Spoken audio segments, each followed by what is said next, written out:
Praise the lord, hallelujah.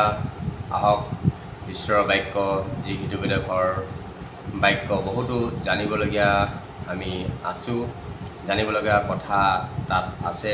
কি ঈশ্বৰে আমাক ক'ব বিচাৰিছে, যি আমি শিকিলোঁ হৃদয়বিদায় 1 অধ্যায় 1 পদৰ পৰা 33 পদলৈকে। আজি আমি চাম 2 অধ্যায়ত ঈশ্বৰে আমাক কি শিকাব। 1 পদৰ পৰা 10 পদলৈকে মই পঢ়ি দিছোঁ, আপোনালোকে মোৰ লগত একেলগে পঢ়িব পাৰিব পবিত্ৰ বাইবেল শাস্ত্ৰৰ পৰা। পবিত্ৰ বাইবেল শাস্ত্ৰত হৃদয়বিদায় 2 অধ্যায় 1 পদৰ পৰা 10 পদলৈ মই পঢ়ি দিছোঁ। হে মোৰ বোপা, তুমি যদি মোৰ কথা এনেকৈ গ্ৰহণ কৰা আৰু মোৰ আজ্ঞাবোৰ এনেকৈ মনত ৰাখা। ঈশ্বৰে কৈছে, হে মোৰ বোপা। আমাক বহুত মৰমেৰে ঈশ্বৰে মাতিছে, হে মোৰ বোপা বুলি কৈছে। যদি মোৰ কথাবোৰ তুমি গ্ৰহণ কৰা আৰু মোৰ আজ্ঞাবোৰ মনত ৰাখা, যেন তুমি প্ৰজ্ঞালৈ কাণ দিব পাৰা আৰু সুবুদ্ধিলৈ মনোযোগ কৰিব পাৰা। প্ৰজ্ঞালৈ আৰু সুবুদ্ধিলৈ যেন মনোযোগ দিব পাৰোঁ ঈশ্বৰৰ বাক্যলৈ। এনেকৈ তুমি যদি সুবিবেচনাক মাতা আৰু সুবুদ্ধিৰ নিমিত্তে ৰিঙোৱা, যদি ৰূপৰ দৰে তেওঁক বিচৰা আৰু গুপ্ত ধনৰ দৰে তেওঁক অনুসন্ধান লোৱা। কৈছে ৰূপৰ দৰে যদি তেওঁক আমি বিচাৰোঁ বুলি কৈছে। ৰূপ যেনেকৈ মানুহে বহুতো মূল্যৱান আৰু ভাল পায় আৰু তেওঁক বহুত আলপৈচান কৰি ৰাখে, বহুত যত্নৰে ৰাখে, ঠিক তেনেদৰে ৰূপ যেনেকৈ মানুহে বিচাৰে, তেনেকৈ যদি আমি ঈশ্বৰক বিচাৰোঁ আৰু গুপ্ত ধনৰ দৰে, যেনেকৈ ধন সম্পত্তিক লৈ পেলাই মানুহে টকা পইচাক লৈ পেলাই বহুতো আশা থাকে বা আকাংক্ষা থাকে, বহুতো ইচ্ছা থাকে, ঠিক তেনেদৰে যদি আমি ঈশ্বৰক যদি অনুসন্ধান লওঁ, বিচাৰোঁ, তেন্তে তুমি জিহুৱাৰ ভয় বুজিব পাৰিবা আৰু ঈশ্বৰ বিষয়ক জ্ঞান পাবা।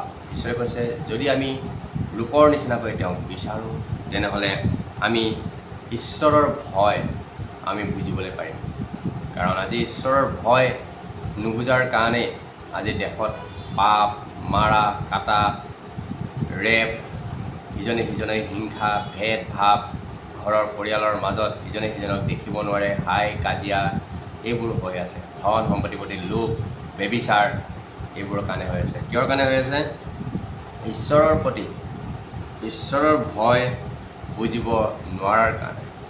আৰু কৈছে ঈশ্বৰৰ বিষয়ে জ্ঞান পাবা, আৰু তেতিয়া ঈশ্বৰে আমাক জ্ঞান দিব আৰু ঈশ্বৰে আমাক বুজিব দিব। কিয়নো জিহুৱাই প্ৰজ্ঞা দিয়ে, তেওঁৰে মুখৰ পৰা জ্ঞান আৰু সুবুদ্ধি ওলায়। কাৰণ ঈশ্বৰৰ পৰাই প্ৰজ্ঞা আহে আৰু তেওঁৰ পৰাই জ্ঞান আৰু সুবুদ্ধি ঈশ্বৰৰ পৰাই হয়। সুবিচাৰৰ পথবোৰ ৰক্ষা কৰিবলৈ আৰু নিজ সাধু লোকবোৰৰ পথবোৰ পালন কৰিবলৈ তেওঁ সৰলবিলাকৰ নিমিত্তে বুদ্ধি কৌশল সাঁচি থয় আৰু সিদ্ধ আচৰণ কৰোঁতাবিলাকৰ ঢাল স্বৰূপ হয়। যিসকল সৰল হয়, সহজ সৰল লোক, যিসকলে ঈশ্বৰক ভয় ভক্তি কৰে, তেওঁলোকৰ কাৰণে বুদ্ধি কৌশল আৰু ঢাল স্বৰূপ হয় বুলি কৈছে। সেয়ে হ'লে তুমি ধাৰ্মিকতা, সুবিচাৰ আৰু যথাৰ্থতা, এনেকৈ সকলো মংগলৰ পথ বুজিব পাৰিবা। আজি মানুহে ছাকচেছ বিচাৰি আছে, মংগল বিচাৰি আছে, কিন্তু মংগল ক'ত আছে? ঈশ্বৰে ক'ত কৈছে? যেতিয়া আমি ঈশ্বৰৰ প্ৰতি ভয় থাকিব, ঈশ্বৰৰ প্ৰতি ভক্তি থাকিব, ঈশ্বৰে বেয়া পোৱা কামটোৰ পৰা যেতিয়া আপুনি আঁতৰি থাকিব, তেতিয়া আপোনাৰ মংগল, তেতিয়া আপুনি ছাকচেছ।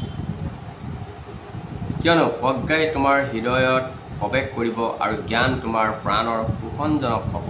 প্ৰজ্ঞাই, যেতিয়া ঈশ্বৰৰ বাক্যই আপোনাৰ কি বুলি কৈছে? প্ৰাণৰ পোষণজনক হ'ব আৰু হৃদয়ত বাস কৰিব বুলি কৈছে। যেতিয়া হৃদয়ত ঈশ্বৰৰ বাক্য আপোনাৰ থাকিব, তেতিয়া আপোনাৰ ঈশ্বৰলৈ ভয় থাকিব।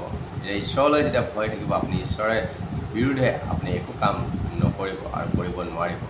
আৰু আজি ঈশ্বৰৰ বিষয়ে ভয় নাথাকাৰ কাৰণে হিংসা, ভেদ ভাৱ, লোভ, মোহ, মায়া, হাই কাজিয়া, দ্বন্দ্ব, আনকি পিতৃয়ে নিজৰ পুত্ৰক মাৰি পেলাইছে, পুত্ৰই নিজৰ পুত্ৰক মাৰি পেলাইছে। এনেকুৱা আমি নিউজত, ছ'চিয়েল মিডিয়াত অনেক ধৰণৰ যিবোৰ পাপ আমি শুনিবলৈ পাওঁ। কিহৰ কাৰণে হৈছে?